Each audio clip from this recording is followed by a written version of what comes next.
Hey guys, I'm Jess from Your Reformer. Today I'm going to walk you through the Studio Reformer, all of its features, how to insert the jump board, and also how to use the box. The first feature we're going to look at is the foot bar at the end of the Reformer. The easiest way to adjust the foot bar is to come down the end of the bed, grabbing onto the foot bar, pull it toward you, and then you can adjust those levels, slotting it into place where you need to.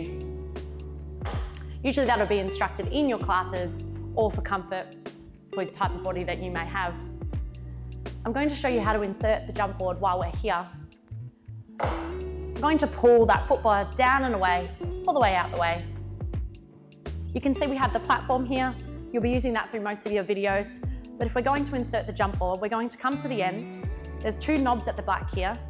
You're just going to loosen off those knobs, just so they're loose, spinning freely, and then you'll be able to remove out the platform, like so. Placing that safely off to the side. Got these convenient handles on the top of your jump board, just grabbing onto those loops, lifting that jump board up. You can see the slot where you're going to insert the jump board straight down. Once it's in place, you just want to come back to those knobs and tighten them off securely.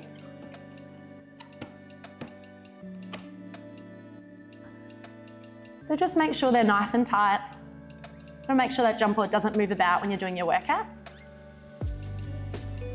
And for a little bit more added stability, we recommend with the foot bar that you pull it out towards you and then just lock it into place behind the jump board. So you added that security that when you're doing your work, the jump board's not going to move about. Just come back and check those knobs are as tight as they can be. And there you have your jump board inserted. I'm going to remove it for you, put the platform back in, and go through the rest of the features. So again, pulling the foot bar towards you, loosening off through the knobs. Really simple. Using those handles, lifting your jump board out, popping it out to the side. Then you can go ahead, grabbing that platform, you can set it back into place. And again, make sure you tighten those knobs so the platform doesn't move about when you're doing your footwork. Lovely, nice and secure.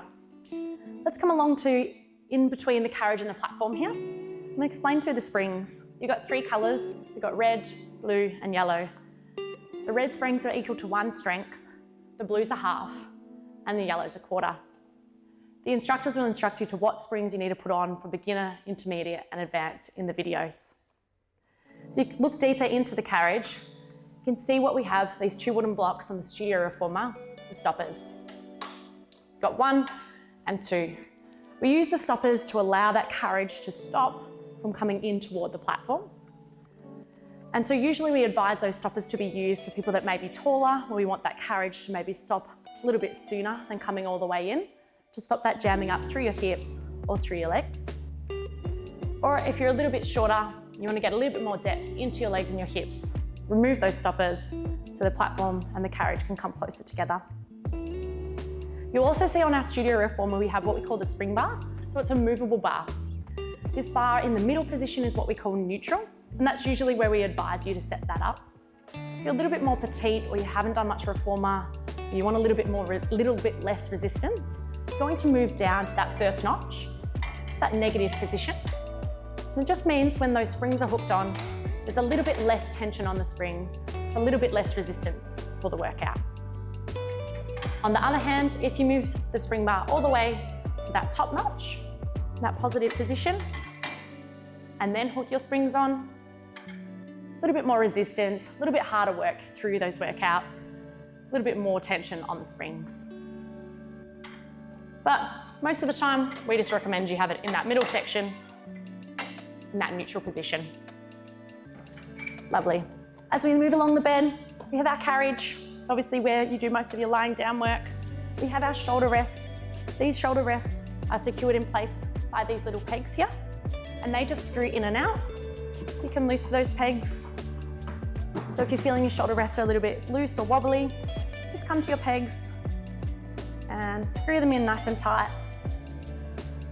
And just double check, nice and straight through your shoulder rests. There you have the shoulder rests.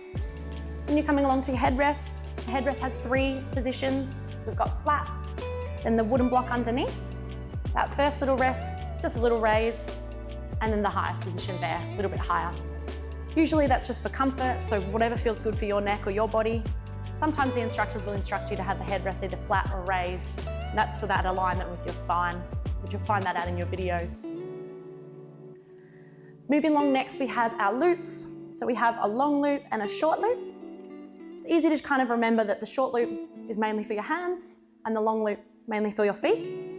However, sometimes I recommend that if you're finding your arm work a little bit challenging on the short loop or your ab work, you can move to the long loop. It'll be a little bit less resistance. Take that edge off a little bit. Those loops are just hooked on with the D-link here onto a little clip, little clasp that you can just open and unhook. With the Studio Reformer, they also come with these soft loop handles. They just also have that same D-link. You can interchange the handles. It's just a variation on the handles, a little bit softer, a little bit more grip that you can also add on to your Reformer. Now, to adjust these pulleys here, the easiest way to do it is just to unhook your loop. You want to come down to the rope and just flick it out of the clasp. Once it's loose, you should be able to pull to get more length all the way along with your loop. If you want to tighten and fasten the loop, you're just going to pull the end of the string and it should pass into those pulleys nice and tight. To check that it's locked in, just pull back on the rope and it should be nice and secure. Always remember that you want to have your loops and your pulleys the same length, so just make sure you've adjusted the other side. With these loose bit of strings, sometimes they're in the way, so we recommend that you can tuck them down along that part of your headrest there, or you can just flick them under the carriage, neatly out of the way so they don't get in the way of the wheels and carriage moving along. Lovely. Coming up to the end of the bed here, we have the pulley systems where our ropes are attached. On the Studio Reformer, they are adjustable. We have different heights. Usually, most of the time we're working through level 1 and 2. That's most of the recommended exercises, but they are adjustable, maybe for comfort or feel, a little bit less resistance if they're down a little bit lower. You can adjust those by just turning the knob at the back here. Always make sure they're the same level, so you're working evenly through both sides, and just tighten off those knobs. Lovely. Also with the Studio Reformer, we have our box. You'll see this instructed in our videos. The first position here, we call it long box, long ways across the carriage, or what we have, short box, horizontal across the carriage. While we're talking about the box, I'll bring your attention to the foot strap just at the back of the Reformer here. This foot strap you'll find at the end, it's just clipped on, little soft strap that we use a lot of the time with the short box for abdominal work. This strap is adjustable. You will see inside the strap, you have these little buckles. You can lengthen the strap by just opening out the buckle, give it a pull. There's one buckle on each side. That'll create some more length into your strap. So if you're doing some abdominal work where you need to have more length through your legs, you feel like you're a bit jammed up or you can't reach the foot strap, you're going to lengthen the strap away.